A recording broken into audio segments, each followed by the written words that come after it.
Donc, je rappelle où nous en sommes dans ce cours qui maintenant est focalisé sur un objet qui peut paraître assez particulier ou assez limité et qui est celui de la présence de cartes géographiques ou topographiques dans les livres, et en particulier dans les livres où on ne les attend pas nécessairement, c'est-à-dire des fictions. Cette présence pouvant être pensée soit sous la forme discursive, c'est-à-dire en fait des cartes qui sont décrites par les mots du texte, mais qui ne sont pas montrées comme telles, ou bien des cartes qui sont gravées et qui accompagnent le texte imprimé, voire sont insérées dans les éditions ou une édition de ce texte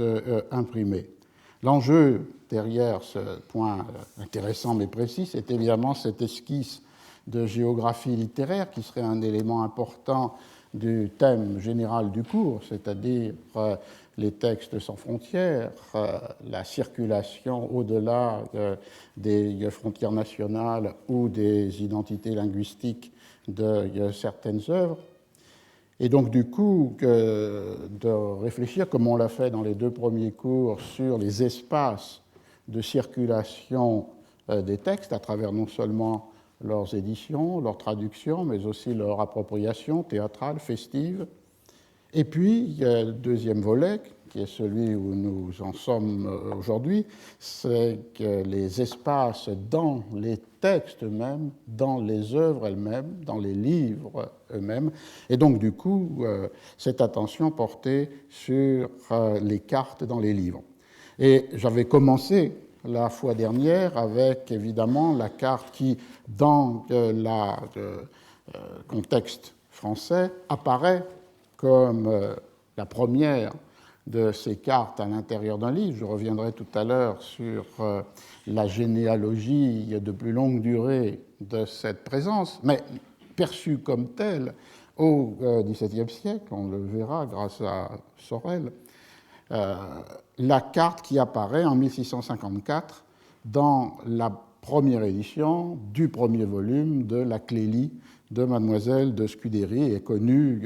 comme carte de Tendre, et vous en avez ici, vous la pouvez voir. Et souvent d'ailleurs avec une erreur, puisqu'on parle de carte du Tendre, il s'agit de carte de Tendre dans le texte. Alors je rappelle, pour ceux qui n'étaient pas là, très brièvement, le contexte de cette carte, c'est dans les nombreuses conversations qu'échangent les personnages de la Clélie, ce roman immense qui finalement aura 10 volumes en 1660 et plus de 1000 pages, est situé dans la Rome ou le monde romain de la République, entre Carthage, Capoue, où se trouve la Clélie et ses parents, et Rome même, des conversations qui sont en fait aussi le miroir ou l'écho des conversations du salon, même si le mot est anachronique, du samedi de Mademoiselle de Scudéry. Et une de ces conversations conduisait à une savante et complexe hiérarchie des différentes formes de l'amitié. Un des personnages, Herminius, s'interrogeant sur l'endroit où il en est dans cette hiérarchie entre l'amitié nouvelle et la tendre amitié. Et pour répondre à cette question, qui est un de ces jeux de salon du XVIIe siècle, je dis anachronique puisque le mot a été appliqué rétrospectivement par les Goncourt au XIXe siècle. Au XVIIe ou au XVIIIe siècle, on parle de dîner, de maison ou, comme dans ce cas de Mademoiselle de Scudéry, de samedi. Date de la réunion dans la semaine, soit chez elle, soit chez un autre participant du salon, mais toujours dans le quartier nouveau à l'époque du Marais. Et donc dans cette discussion, le Romain Herminius demande où il en est et on attend une réponse de Clélie qui devrait être la manière de répondre à cette interrogation en dressant la carte de cette amitié. Le mot carte, dans ce premier sens, étant pris au sens figuré de la connaissance d'intrigues, d'affaires.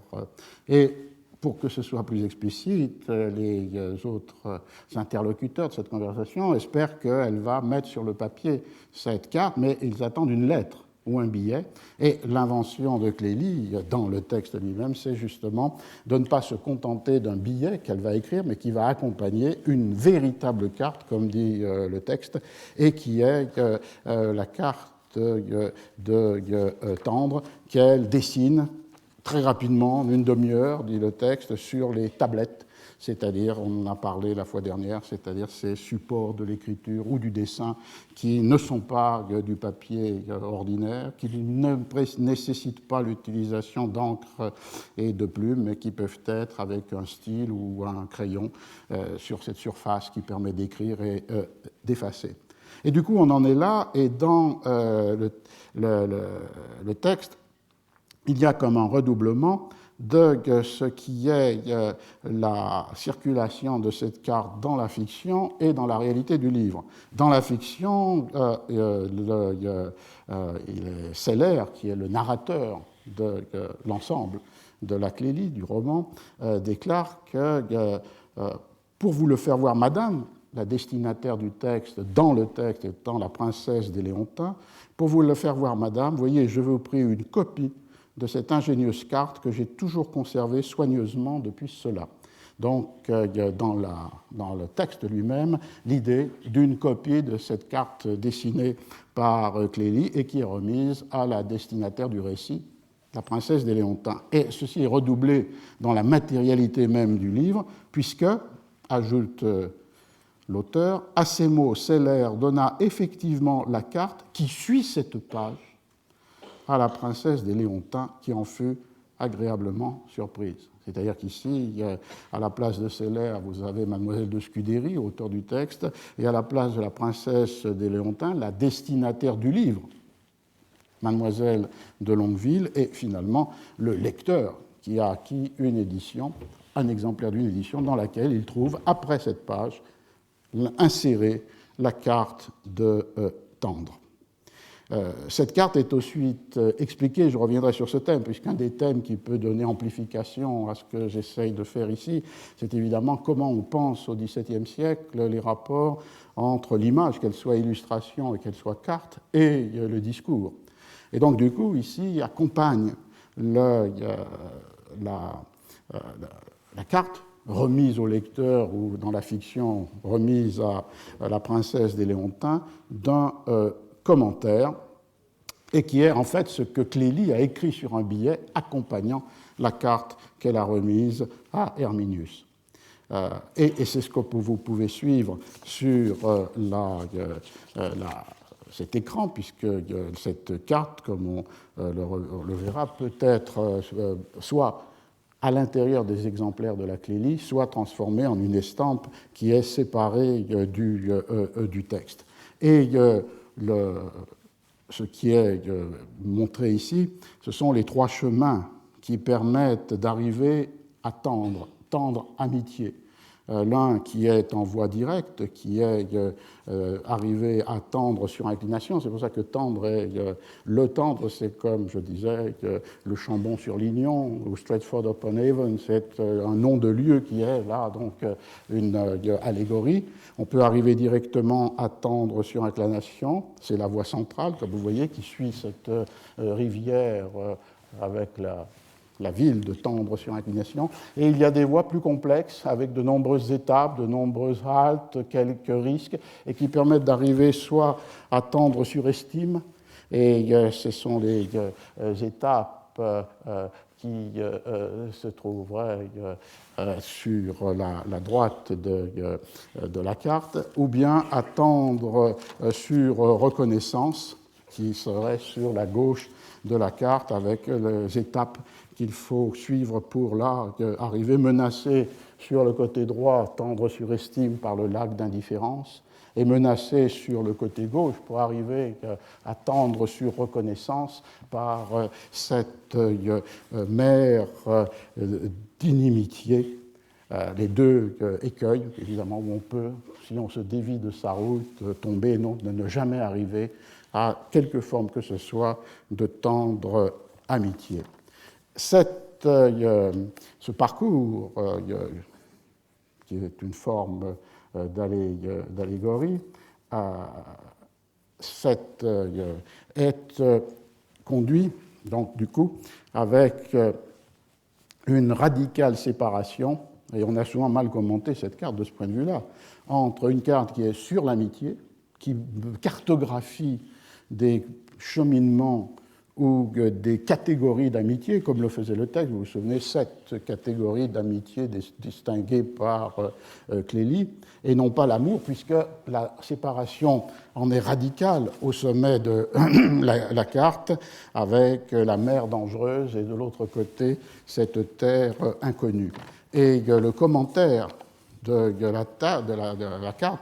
par Clélie pour Herminius et finalement par Celer pour la princesse des Léontins et par Mademoiselle de Scudéry pour son lecteur, est le suivant. De sorte que de cette façon, Clélie a trouvé lieu de faire une agréable morale d'amitié par un simple jeu de son esprit et de faire entendre d'une manière assez particulière qu'elle n'a point eu d'amour et qu'elle n'en peut avoir. Aussi, Arons, Herminius et moi trouvâmes-nous cette carte si galante que nous l'assûmes devant que de nous séparer. Clélie priait pourtant instamment celui pour qui elle l'avait faite de ne la montrer qu'à 5 ou 6 personnes qu'elle aimait assez pour leur faire voir. Et là, on a le passage dans le texte et dans la réalité, et c'est, je pense, un point intéressant, c'est parallèle entre les mises en scène de la production, de la circulation de la carte dans le texte lui-même et la réalité assurée par la publication de la carte dans l'édition de la Clélie. On a la mise en scène de ce passage du particulier, cette société de 5 ou 6 amis proches auxquels la carte peut être donnée, avec le public, c'est-à-dire en fait la circulation de la carte, soit par des copies manuscrites, soit par l'édition imprimée. On a ce passage d'un moment de folie, comme dit le texte, d'une bagatelle destinée à la société réduite du samedi de Mademoiselle de Scudéry, qui partage la galanterie. Et là, on est avec le mot-clé de cette esthétique qui gouverne à la fois les sentiments et les écrits. Et puis, d'autre part, ce grand bruit dans le monde qui est l'écho donné à cette carte. Le texte de Mademoiselle de Scudéry continue. Elle fit pourtant un si grand bruit par le monde, la carte, qu'on ne parlait que de la carte de Tendre. Tout ce qu'il y avait de gens d'esprit à Capoue écrivirent quelque chose à la louange de cette carte, soit en vers, soit en prose, car elle servit de sujet à un poème fort ingénieux, à d'autres vers fort galants, à de fort belles lettres, à de fort agréables billets et à des conversations si divertissantes que Clélie soutenait qu'elle valait 1000 fois mieux que sa carte. Et l'on ne voyait alors personne à qui l'on ne demanda s'il voulait aller attendre. En effet, cela fournit durant quelque temps d'un si agréable sujet de s'entretenir qu'il n'y eut jamais rien de plus divertissant. Cet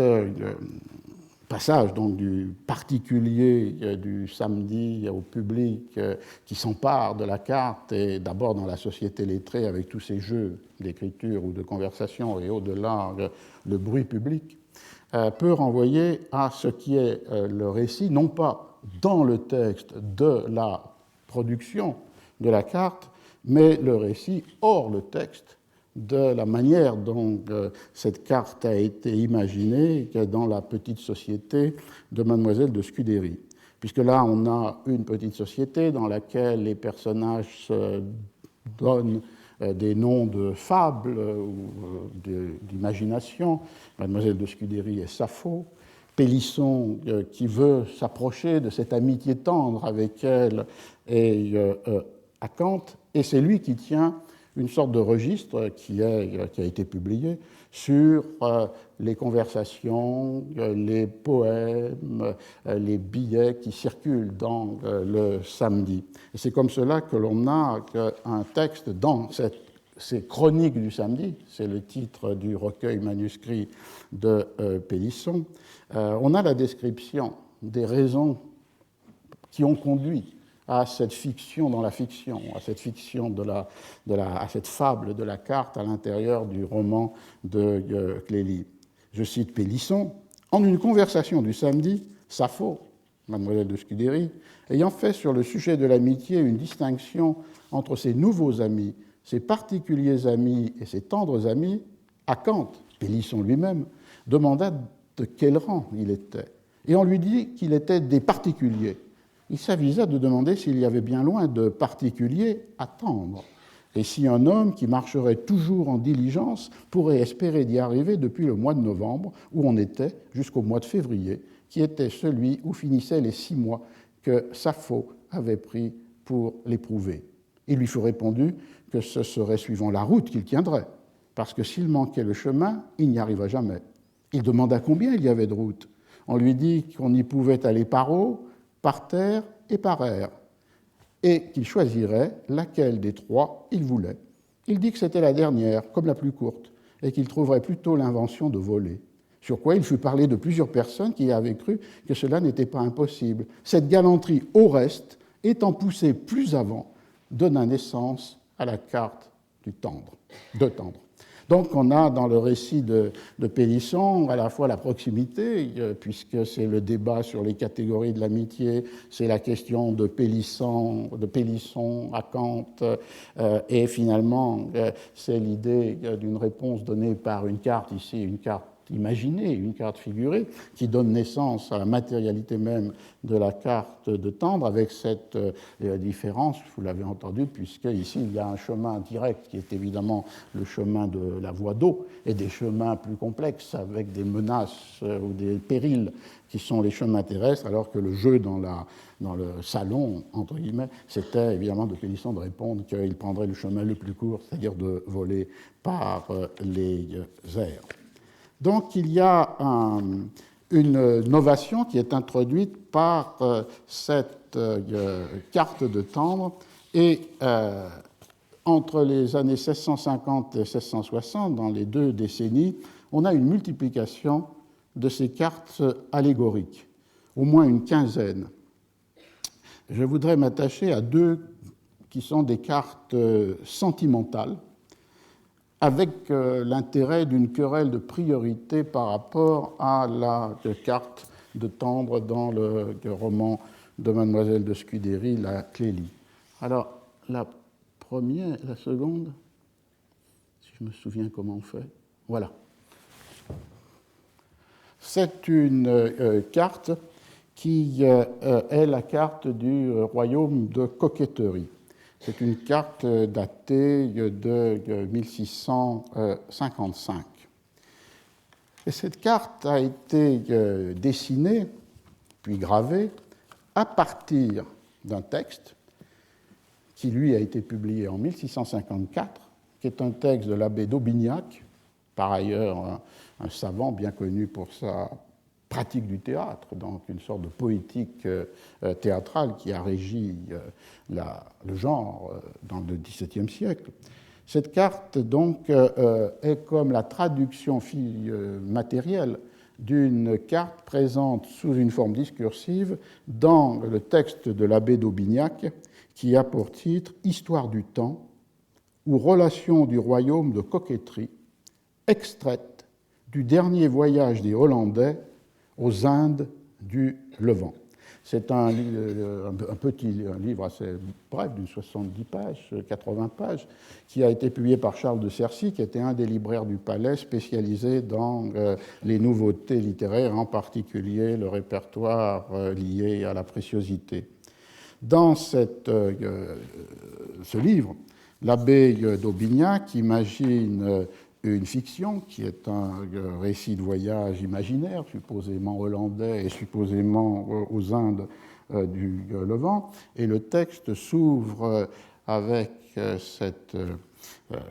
mise en place de la fiction. La curiosité de voir les terres et les nations éloignées, m'ayant fait embarquer au port de Touvent, nous fîmes une route assez heureuse durant quelques jours, mais en nous éloignant des dernières côtes de l'Afrique, nous tombâmes dans des courants que les pilotes ne connaissaient point, et ne pouvant pas résister à leur impétuosité, nous fûmes emportés auprès d'une île qui n'avait point encore été découverte et qui n'est point marquée sur les cartes marines. On a là la mise en place de tous les topoi, tous les lieux communs du récit de voyage, le départ, la tempête, le naufrage et l'arrivée dans l'île. Et cette île est celle qui est gouvernée par un prince qui a pour nom l'amour coquet. Et avec ce déplacement de ce texte par rapport à la Clélie, puisque ici va naître le thème qu'on va suivre dans plusieurs de ces cartes imaginées de pays imaginaires, et qui est le thème de l'île qui peut être à la fois l'île d'utopie. Je mentionnais que sans doute une des premières cartes, mais sans charge allégorique, était dans la première édition et des éditions successives de l'Utopie de Thomas More, mais aussi l'île qui est l'île barbare, l'île sauvage, comme on peut le trouver dans un texte que je ne sais pas si nous arrivons aujourd'hui, et qui est le Persiles y Sigismunda de Cervantes, ou bien l'île qui est l'île de la dérision, de la satire, de la moquerie, le lieu pour la dérision, la satire et la moquerie, comme c'est le cas ici. Ensuite, on entre dans la description de l'île, dans le texte d'Aubignac, et je le répète, un texte qui n'est pas accompagné de carte. La carte est figurée par le discours. La description topographique de l'île. À l'orient de l'île sont deux châteaux célèbres, oisiveté et libertinage, où les hommes sont ordinairement obligés de prendre à tâche des gouverneurs pour avoir entrée favorable à la cour. Et vers le couchant sont deux maisons de campagne, tête-folle et courte monnaie, où plusieurs des dames qui suivent l'amour coquet vont chercher leur attestation de vie et de mœurs. Et la topographie continue. À l'entrée de la ville capitale est une place nommée Cajolerie, ouverte de tous côtés et qu'on a rendue spacieuse par la ruine d'un vieux temple de la pudeur qu'autrefois on y avait bâti. Et la description topographique est aussi une description des catégories de coquettes ou des travers des coquettes, et une parodie d'une description ethnographique ou politique d'un pays réel, se termine sur un ton de condamnation morale de cette coquetterie, et qui prend aussi la forme d'une topographie allégorique. Les plus sages des coquettes, lorsqu'elles ont abandonné leur travers, se réfugient dans la chapelle de Saint-Retour. C'est un lieu bâti en terre ferme, séparé de l'île par un petit trajet, mais difficile à passer. Il est toujours occupé par le capitaine Repentir, qui seul a droit d'en rendre le chemin libre. C'est un mélancolique, qui presque toujours est en colère, mais au reste fort sage, pieux et charitable à ceux qui recourent à lui. Et ce sont les dernières pages là, du texte de l'abbé d'Aubignac qui suivent cette morale du repentir et donc du retour sur le continent, une fois abandonné par ce passage étroit mais dangereux entre l'île et la terre ferme, les vices de la coquetterie. Il continue avec le capitaine Repentir. Il pénètre le fond du cœur, il veut connaître la sincérité et n'assiste jamais que celles qui prennent une bonne et forte résolution de quitter cet impertinent royaume,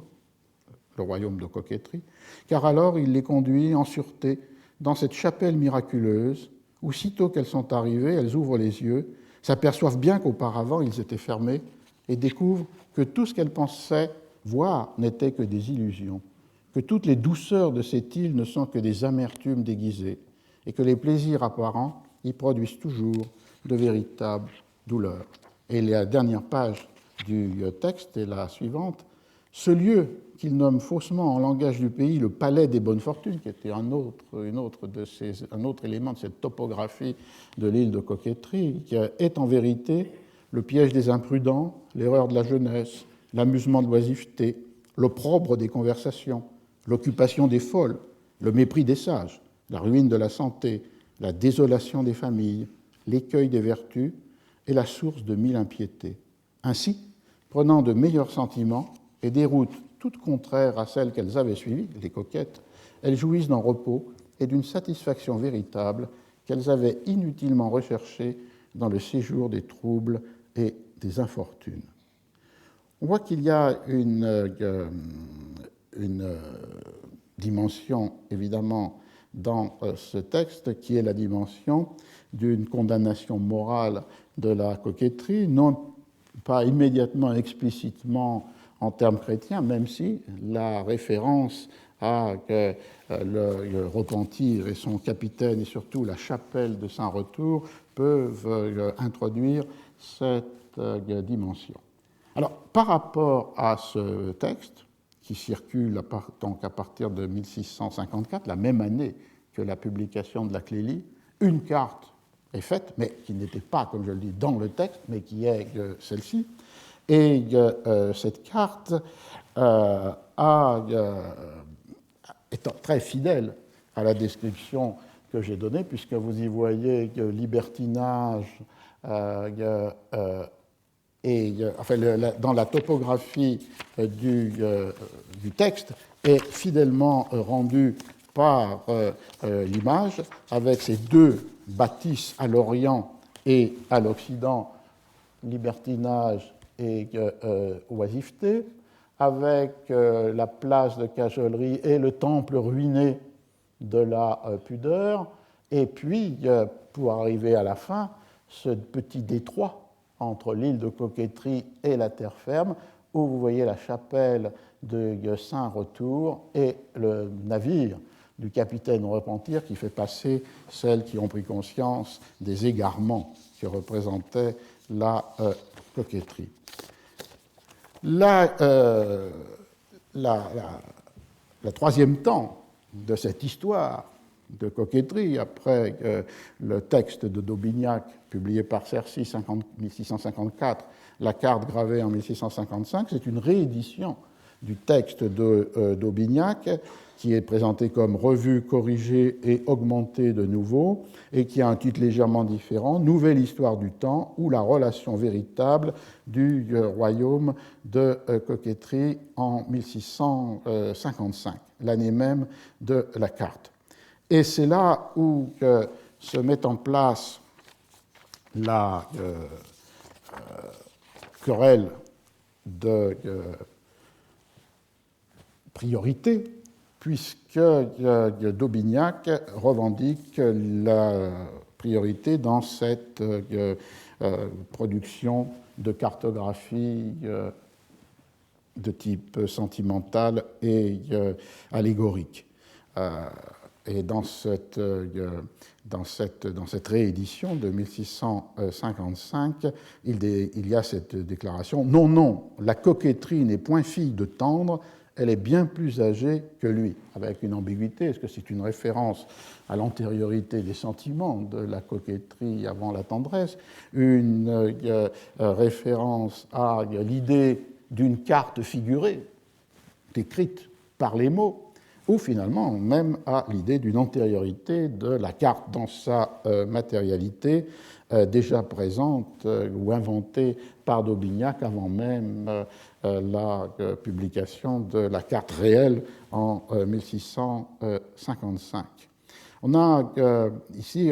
l'utilisation de ce motif de la carte figurée devenue carte réelle, mais sans doute accompagnant les textes sans entrer dans les éditions des textes, du moins les exemplaires que j'ai vus n'ont pas de carte à l'intérieur des deux éditions du texte d'Aubignac, celle de 54 ou celle de 55. Il y a comme une relation entre une carte qui est une estampe et un texte qui est une carte. Cette définition fait qu'il y a une reprise de cette idée de la carte qui peut être une allégorie et en même temps, à la différence de la Clélie, une critique morale. Dans d'autres cartes, par exemple une qui a pour titre, je pense que nous l'avons aussi, oui, c'est la prochaine, ça, donc on va rester avec d'Aubignac, une carte qui a pour titre « Description universelle du royaume de Galanterie ». Et là, on a une carte qui est entourée d'un assez long texte intitulé « Géographie galande » Et la coquetterie est le nom de la capitale de ce royaume de galanterie. Voilà la description que l'on trouve dans le texte qui accompagne la carte, mais malheureusement je ne l'ai pas. Le royaume de galanterie est situé entre les monts de dépense et la mer d'imprudence, dans lesquels on fait grand trafic d'affaîtrie, de cajolerie, de minauderie. Les marchands sont gens bien faits, emplumés et enfarinés. La capitale, ville et coquetterie. Pour arriver dans cette ville, on laisse le détroit de Vertu à gauche, pour passer au cap de Complaisance, qui conduit au port de l'Amitié, où l'on trafique de yad, de poulets, les billets, de sourires, de bouquets et d'yeux doux. De là, on passe par assemblée, par connaissance, par conférence, qui sont petits villages sur notre ville capitale. Ce royaume est divisé en 4 provinces, qui sont l'opulence, le jeu, la bonne chère, l'amour. Et ici, l'allégorie morale n'a pas de fin possiblement heureuse et rédemptrice, comme dans le cas de la carte de coquetterie, où on peut traverser le détroit, puisque cette île du royaume de galanterie est entourée de mers qui ne peuvent être que des mers de la condamnation. À l'ouest, le royaume s'ouvre sur la mer de perdition, à l'est, sur les sables d'inconstance et d'impertinence, et au sud, sur la mer d'imprudence. Il y a donc là une condamnation plus radicale, satirique, parodique, mais qui n'ouvre pas à cet espace que l'abbé d'Aubignac avait ouvert avec le capitaine Repentir. Voilà deux autres cartes, celle du royaume de coquetterie et celle du royaume de galanterie. Alors la carte que j'ai montrée, c'est la seconde carte auquel on peut s'attacher, c'est la carte du royaume d'amour en l'île de Cythère, et qui est de Jean Sadolet. Cette carte, comme on le voit dans le cartouche en haut, est présentée comme de 1650 et comme ayant été décrite par le sieur Tristan l'Hermite, un des poètes libertins du temps. Donc l'affirmation sur la carte est son antériorité par rapport à la carte de la Clélie, puisqu'il y aurait 4 ans auparavant. Là encore, le point de départ est un texte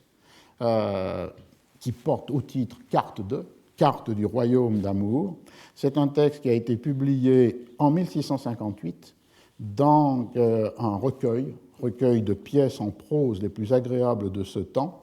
Il n'y a pas d'auteur, puisque c'est un miscellané, mais l'auteur, en un certain sens, c'est le libraire éditeur Charles de Cercy, qui est éditeur aux deux sens du terme, comme en anglais. Il est le publisher et il est l'éditeur de cette série de pièces. Et au premier volume, page 324-331, on rencontre la carte d'amour cette carte d'amour, texte présenté comme anonyme. Et dans cette édition, il n'y a pas de carte matérielle. Le texte est présenté comme la carte du royaume d'amour ou la description succincte de la contrée qu'il régit, de ses principales villes, bourgades et autres lieux, et le chemin qu'il faut tenir pour y faire voyage. On a donc ici la carte dans un sens figuré, le premier sens qu'on avait rencontré dans la Clélie, et le texte se présente comme le guide de cette carte que le lecteur doit imaginer.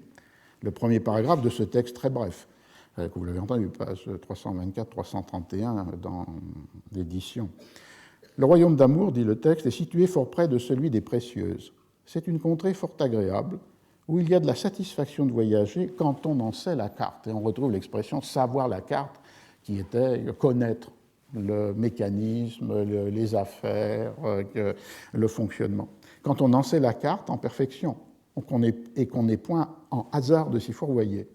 il s'y trouve quelques mauvais passages qu'on ne saurait éviter, mais comme on se représente qu'il n'y a nul bien sans peine et que les plaisirs succèdent souvent aux douleurs, on se console facilement. Afin qu'on ne manque point aussi de conseils, voici une bonne guide des chemins que je vais donner. Donc, l'auteur, et lorsque l'on va passer à la matérialisation de la carte, cet auteur va être désigné comme Tristan l'Hermite, écrit une guide, reprenant le féminin du mot qui était classique depuis le XVIe siècle, pour orienter le lecteur. Et cette guide des chemins, donc, qui est comme une réappropriation dans la fiction et la fable des itinéraires qui s'étaient multipliés dès l'époque médiévale, mais au XVIe siècle, la guide des chemins de France, par exemple, va décrire une circularité. Et la carte ici va être, de la même manière que pour la carte de coquetterie, une traduction très fidèle du texte anonyme attribué à Tristan l'Hermite. Il s'agit d'une description qui situe ce royaume d'amour, mais sur la carte qui est portée dans l'île de Cythère, comme situé aux côtés de la mer des Précieuses. Et on entre dans ce royaume par le côté ici à votre gauche et par le haut, par le royaume, la plaine d'indifférence, et on peut commencer le parcours avec une série d'étapes qui sont marquées pour chacune à la fois les mentions d'écriture sur les lieux, et puis le circuit qui fait comme un cercle, qui fait passer d'inquiétude à revue, de revue à visite, de visite à soupir, de soupir à soin sur complaisance, qui est une grande et fameuse ville. Et on voit le ton là parodique et libertin du texte, puisque lorsque l'on est à Soins sur Complaisance, qui est une grande et fameuse ville où se trouvent citadelle, ville et université, l'auteur, Tristan l'Hermite peut-être,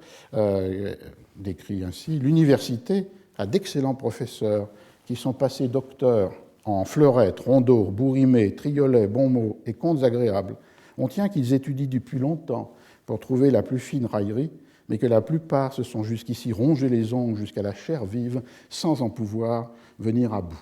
Alors de Soins sur Complaisance, on va à feu déclaré, protestation, confidence, entreprendre. Et à entreprendre, on rencontre un château, je cite: il y avait autrefois en ce même lieu un château médiocrement fortifié qu'on appelait Résistance, mais il a été ruiné par les guerres, et de son débris, on a fait une petite bicoque qu'on nomme Taux rendu. La même idée de la ruine qu'on avait trouvée sur la carte de la coquetterie, ici sur la carte du royaume d'amour. Et d'entreprendre, on arrive à jouissance, satiété, faible amitié, et le circuit recommence avec inclination nouvelle qui se trouvait sur le point de départ. C'est-à-dire que c'est, comme dit le texte, de faible amitié on se trouve tout contre inclination nouvelle, joignant doux regard dans le bois de la belle assemblée, tellement qu'il semble qu'on n'ait fait qu'un circuit dans toute la région de l'amour. On voit donc que le statut du texte ici est une sorte de ton désabusé devant l'inconstance, l'impossibilité de la fixation, et donc du coup la répétition d'un circuit. Et c'est donc cette idée ici de l'aspect du circuit qui ne termine jamais, donc l'île est ce lieu d'enserrement et dont on ne sort pas, avec cette courbe qui est en même temps un cercle, cette courbe qui va avec son point culminant de jouissance, mais immédiatement suivie par satiété, faible amitié et désir d'une nouvelle inclination. Derrière, il y a à la fin du texte, dans le dernier paragraphe, quelque chose qui est une de ces jeux de double entendre des libertins, c'est-à-dire ce qui pourrait apparaître comme la seule manière d'éviter cela, c'est-à-dire une autre forme d'amour, l'amour céleste. Et vous voyez qu'au centre de l'île, il y a cette colline très escarpée qui est Amour céleste, mais qui peut être aussi, vous allez l'entendre, compris comme une ironie. Je cite, « Il y en a qui disent que dans le cœur est la ville capitale, mais qu'il y a bien du chemin à faire pour y arriver, car elle est sur une montagne dont le sommet s'élève beaucoup au-dessus des nues. On ne peut y monter ni en carrosse ni à cheval, non pas même avec des mulets ou autres montures, mais seulement à pied. Encore est-il quelquefois besoin d'ôter ses souliers, quoique le chemin soit fort épineux.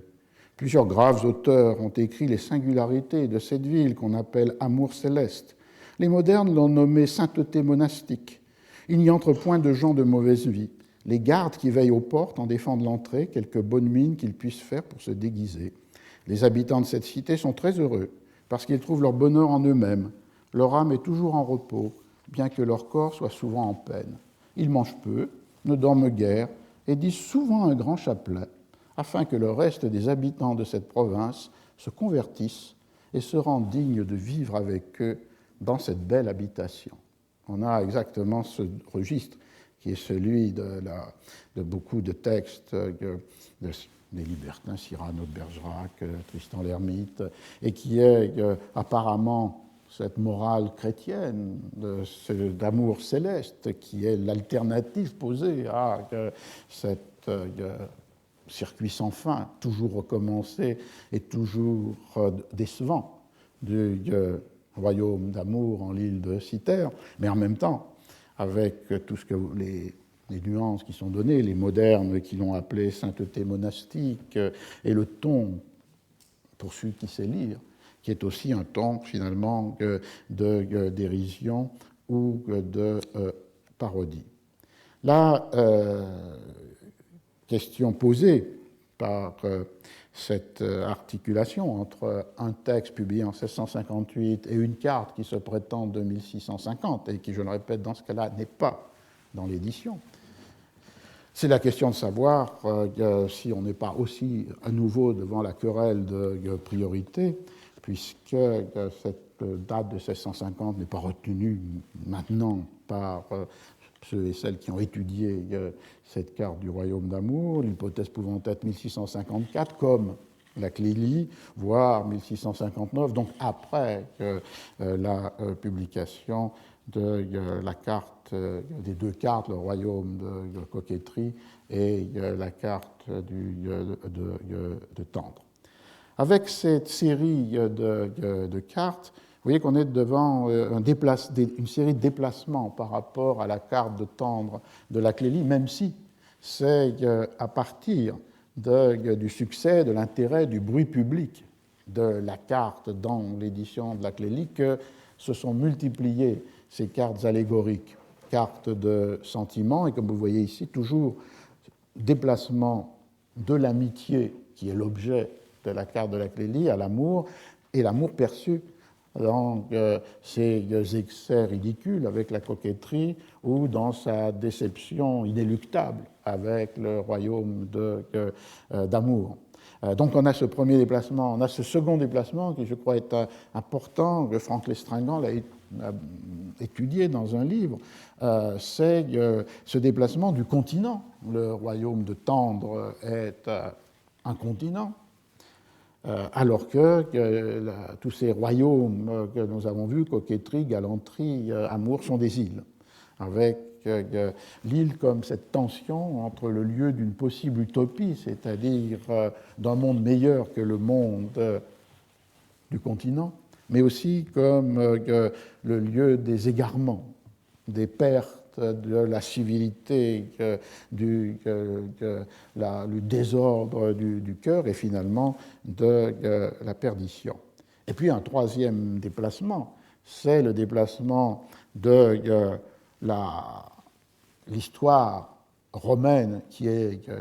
le site des intrigues multiples de la Clélie de Mademoiselle de Scudéry, autant contemporains qui sont ceux de la vigueur, mais aussi de la critique de la préciosité. Ces trois cartes qu'on a vues, Tendre, coquetterie et amour, on les retrouve mises ensemble dans un texte avec lequel j'ai terminé cette première heure, qui est le texte de la Bibliothèque française, ce volume publié par Charles Sorel en 1664-1665, et qui se veut comme une bibliographie des œuvres qui constituent la littérature française, et là encore sans frontières, dans la mesure où, par exemple, il naturalise les romans espagnols, Don Quichotte, les romans picaresques, disant que les traductions les ont faits français. Et il y a aux pages 170-171 un chapitre, enfin, qui déborde ces deux pages d'ailleurs, mais les pages 170-171 sont sur les cartes, et qui apportent des fables et des allégories. Alors, dans Sorel, il y a d'abord cette première affirmation que la carte de Tendre fut la première. La carte du royaume ou du pays de Tendre, donc on est en 1664, vous voyez, à une dizaine d'années seulement après la mode, la vogue des cartes allégoriques et sentimentales, puisque toutes celles dont on a parlé sont des années 50. La carte du royaume ou du pays de Tendre est celle qui a paru la première et qui a aussi été la plus estimée, non seulement pour son invention, mais pour sa nouvelle doctrine de l'honnête amitié qu'elle a exprimée si agréablement. Et en ce qui est de la carte du royaume d'amour, donc celle que vous avez sous les yeux, qui se trouve dans le premier volume des pièces en prose les plus agréables du temps, quoiqu'on assure qu'elle vient de M. Tristan, il serait malaisé de savoir en quel temps elle a été faite, si ce n'est au temps que ceci était fort en vogue. Vous voyez que Sorel a des doutes à la fois sur l'attribution à Tristan l'Hermite du texte, et d'autre part une incertitude quant à la date, mais il le fait conclure qu'elle serait postérieure à la carte de Tendre. La description du royaume de Coquetterie, que nous avons ici, qui est l'ouvrage d'un de nos auteurs illustres, l'abbé d'Aubignac, est une peinture agréable de la manière de vivre de plusieurs personnes du siècle. Curieux résumé d'ailleurs pour ce texte qui se termine par cette condamnation morale et cet appel à la rédemption dans la chapelle du Saint-Retour. On prétend encore que ça a été ici la première de ces sortes de pièces en notre langue, mais qu'ayant été gardée par écrit quelques années, les autres ont passé devant. Vous voyez, ici, il oppose l'écrit comme un manuscrit qui ne circule pas avec la publication imprimée qui était celle de la Clélie de Madame de Scudéry. Ce texte de Sorel donc, prend parti dans la querelle de priorité et d'ailleurs ajoute une autre carte que je n'ai pas mis dans mon répertoire, qui est une carte du royaume des précieuses attribuée à M. de Molévrier, qui prétendait aussi à l'antériorité. Donc il prend parti. Mais plus intéressant, il ouvre la voie à une interrogation, on va dire, de généalogie rétrospective, ce qui est presque un oxymore, de ce genre. Puisqu'il dit, il s'interroge sur d'où est venue l'idée de cette carte, d'abord des cartes de discours, mais ensuite des cartes matérialisées. Il pense que c'est lié au langage. C'est une façon de parler assez ordinaire entre nous, de dire « nous savons bien la carte de ce pays-là », pour faire entendre que nous savons bien comment on se gouverne en quelques lieux ou en quelque affaire. De là, on s'est avisé de faire une carte d'amour et de quelques autres passions. Donc pour lui, c'est une traduction en quelque sorte d'abord à travers un genre, la carte figurée, et puis d'une matérialité, la carte géographique, de cette manière de dire « nous savons bien la carte de ce pays-là ». Donc pour lui, l'invention française, qu'il attribue d'abord à Mademoiselle de Scudéry, a été faite sans connaissance de ce qui pour lui est le premier livre qui a utilisé des cartes de cette manière. Je cite, « Un certain Anglais a fait un livre latin qu'il appelle Mundus alter et idem. Il veut dire que c'est la description d'un nouveau monde semblable à celui-ci. Il est placé aux terres inconnues, qui sont les terres australes, où il feint des provinces, des montagnes, des rivières, des villes, des bourgs, qui ont divers noms comme de la folie, de la sagesse, de l'ivrognerie, de la paresse, de la volupté, de l'amour, et ainsi des autres passions, avec un récit des lieux et des coutumes des peuples fort convenables au sujet. Il y a de grandes cartes géographiques dans le livre qui se déploient comme si c'était pour une contrée véritable décrite sérieusement. Il y a assez longtemps que cela est fait, de sorte que cela pourrait bien avoir donné l'origine à des choses pareilles qui ont été faites depuis. Mais finalement, il récuse cette hypothèse, concluant « Il faut croire que le premier des auteurs français qui a fait de ces sortes d'ouvrages n'avait jamais ouï parler des cartes de l'auteur anglais et que cette invention lui est venue par hasard comme à cet autre. » Et du coup, on a là une invitation par Sorel à remonter en amont de 1654 et de la Clélie, et d'abord d'identifier le livre dont il parle, ce livre de l'auteur anglais qui a publié un livre en latin, Mundus alter et idem. Alors ce livre est un texte qui a été publié sous on peut dire de manière anonyme, comme produit par Mercurius Britannicus. En fait, l'auteur est Joseph Hall, qui était un évêque de l'Église anglaise, d'abord évêque de Norwich, et le livre est publié sous le titre, alors je traduis le latin, Mundus alter et idem,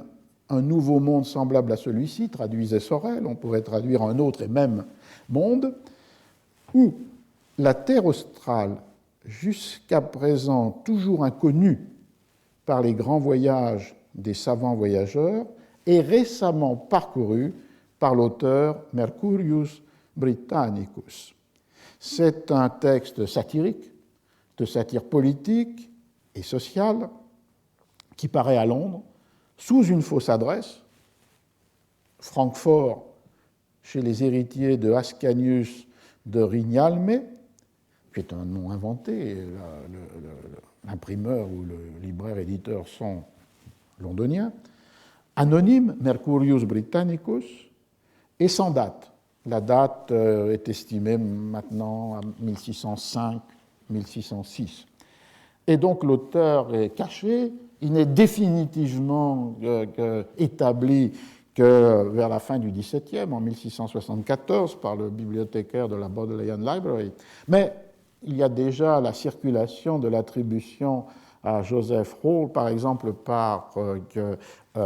Milton, qui mène une polémique contre Hall, et pour le stigmatiser, montre qu'il est l'auteur de ce texte Mundus alter et idem. Il n'est pas sûr que Sorel connaissait évidemment cette attribution, puisque vous avez entendu, il parle d'un certain anglais, l'auteur anglais. Et lorsqu'on se réfère à la bibliographie, enfin à la possibilité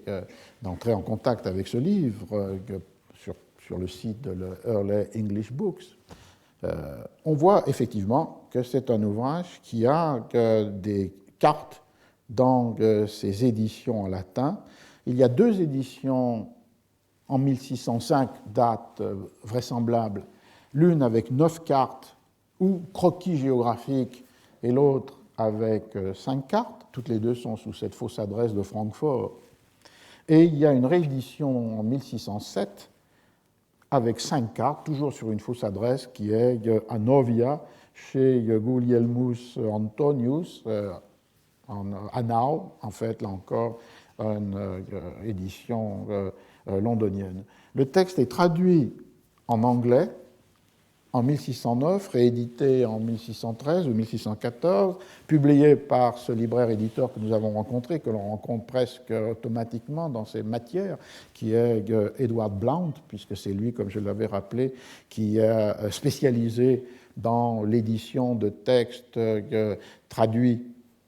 du monde européen a été l'éditeur des Essais de Montaigne dans la traduction anglaise de Florio, l'éditeur du Don Quichotte dans la traduction de Shelton, et puis d'autres, par exemple le Père Acosta, mais là, éditeur aussi de la traduction en anglais du texte de Hall. Le titre en est un peu différent, The Discovery of a New World or a Description of the South Indies. On a laissé de côté la référence aux terres australes qui était dans le texte original, Terra Australis, pour cette idée des Indes du Sud. Et sous-titre jusqu'ici inconnu et par un English Mercury, Mercurius Britannicus, qui est un nom très fréquemment employé, par exemple dans les pamphlets de la guerre civile anglaise, on voit ou pour les périodiques, Mercurius Britannicus peut être la désignation qui cache de multiples auteurs derrière. Dans les éditions anglaises, on n'a pas de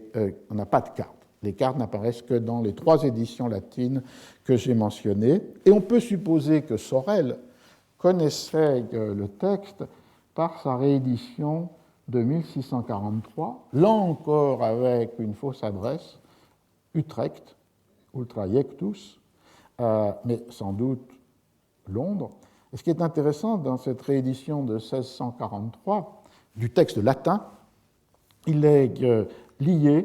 avec 2 autres textes du début, enfin des années 1620. D'une part, le texte de Campanella,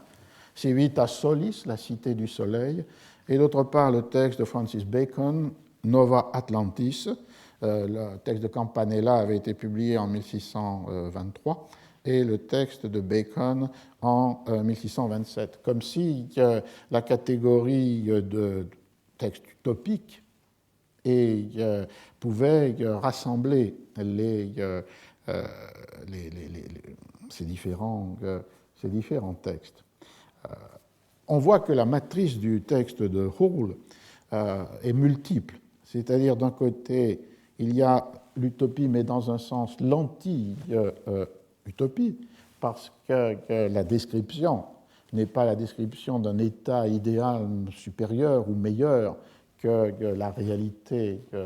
du monde, c'est tout l'inverse. C'est-à-dire que dans ces descriptions des royaumes qui sont ceux de ce pays des terres australes, et les cartes sont très intéressantes dans la mesure où elles utilisent des éléments qui peuvent venir de cartes du temps et qui prétendent être des représentations de territoires réels, et d'autre part,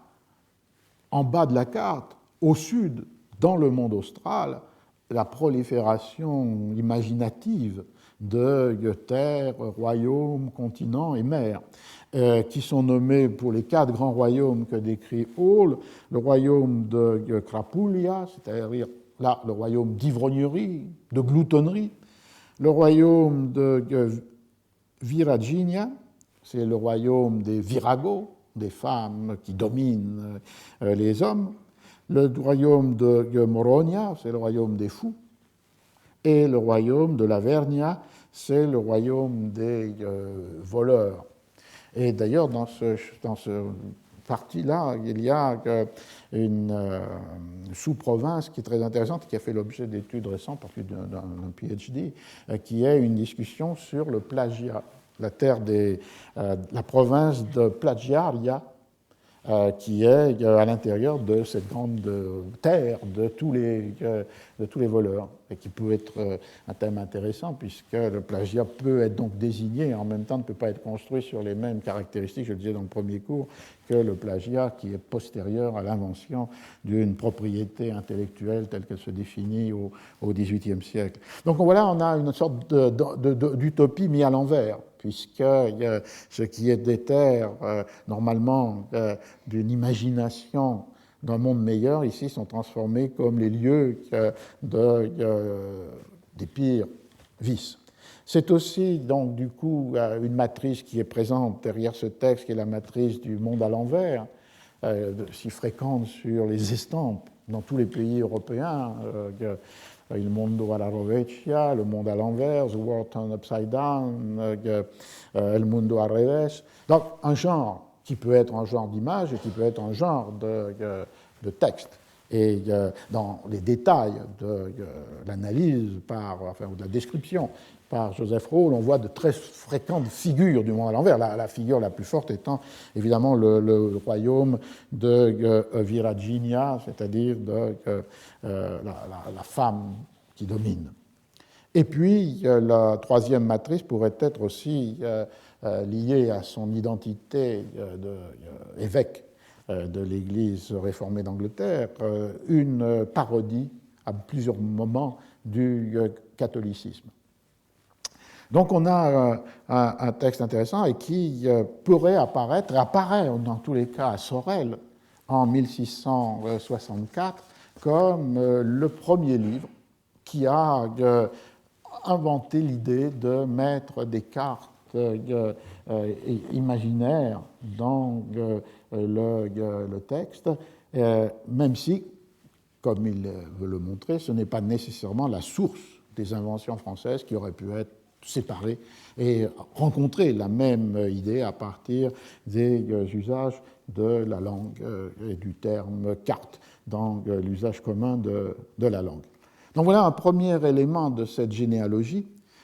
qui est un élément interne à un des textes qui, au XVIIe siècle, réfléchit sur l'histoire de ce genre qui est la carte dans la fiction. Mais doit-on en rester là? Et je pense que la réponse serait non. Et sortant de Sorel, continuer cette généalogie plus en amont. Mais ce sera l'objet de la deuxième heure. Donc, si vous voulez, on peut reprendre à 11h10, puisque nous faisons habituellement une pause. Et je rappelle qu'il n'y a pas de séminaire la semaine prochaine, que nous reprendrons donc le 21. De cours, il n'y a pas de cours la semaine prochaine, et nous reprendrons donc dans 15 jours le 21. Et pour ceux qui assistent au séminaire de l'après-midi à 16h, il n'y a pas de séminaire aujourd'hui, nous reprendrons aussi le 21. Mais donc pas de cours la semaine prochaine, donc nous reprenons à 11h10.